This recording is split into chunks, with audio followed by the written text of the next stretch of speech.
Okay, so there's a lot of flaws in that question because you're comparing a messenger of God to a scientist.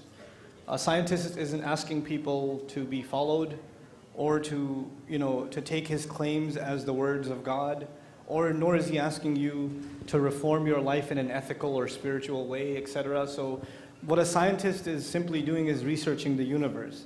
And the assumption that following the Prophet somehow contradicts following modern scientific research is absurd. I mean, they're not mutually exclusive. I think this problem occurs in many other faith traditions where science was seen as a threat.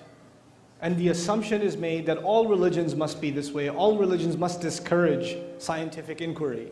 But actually Islamic history, as was already indicated just now, thank you Sheikh, it has been one of very in-depth scientific inquiry and even pioneering in the field of scientific inquiry. Now, as for the Prophet being 1400 years ago and not having the kind of scientific knowledge and access that we have today, when it comes to matters of guidance, right and wrong, justice and injustice, scientific revolutions will not change that. Doesn't matter what kind of technology you hold, what is fair is still fair and what's unfair is still unfair. Truth is still truth and falsehood is still falsehood. Wronging people is still wronging people. So whether we live now or 300 years from now or 300 years before now, the principles on which we're supposed to live our life are timeless. And so they were given in a desert, and that desert educated the rest of humanity. And it gave life to the rest of humanity. And that's what we hold dear.